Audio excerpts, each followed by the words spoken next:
people come down to the city council to speak because when they're down there, they can be heard. You don't hear about the meetings down at the mayor's office. Those are behind closed doors.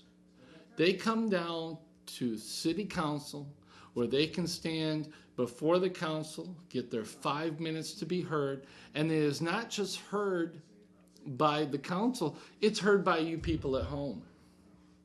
They've got their opportunity for free speech. That's what free speech is. If the freedom of speech comes at a dollar amount,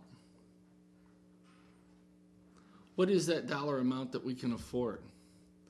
I was watching the Jon Stewart show the other night, and old Mitt Romney was all excited because they were able to overturn part of the McCain-Feingold campaign finance reform. And what has changed is now corporations can now support their candidates. Now, we already see what's happening in our federal government, in our state government, with this law here. AT&T wants to come to Michigan. They want to be able to sell their product to video services. That doesn't mean they want to sell it to you. They just want to be able to sell it to people that can afford it. They want to sell it in choice markets. So they come up with this new law. And the law was originally, it was a House bill back in 2006, House Bill 6456, which is now the Public Act 480. And you can go look at that. If you watch my show on a regular basis, you know I'm all about not just telling you what I know, but showing you how to find it yourself. There's nothing better than helping someone understand something. I enjoy it. I hope the people that watch my show enjoy that.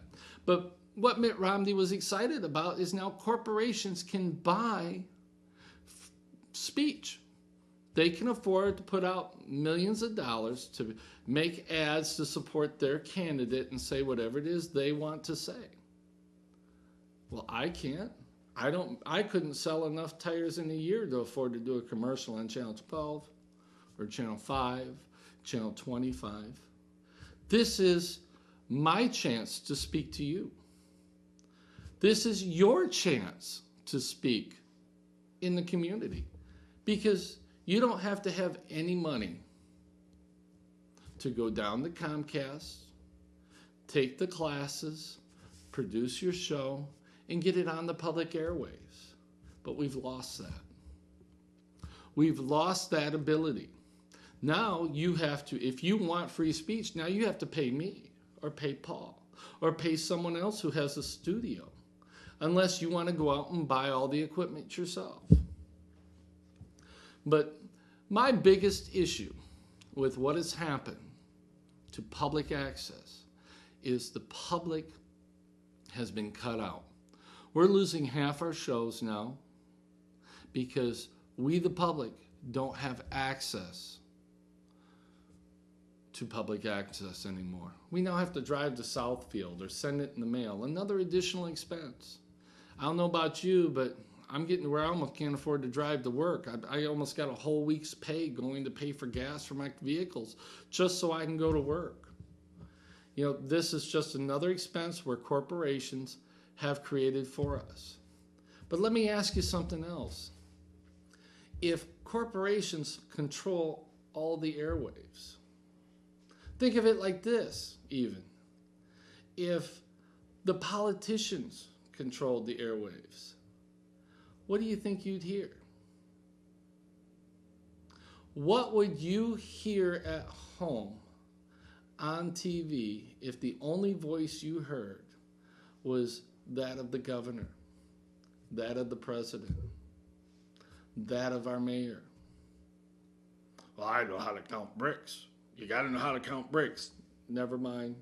I know I can't help it. But just imagine that.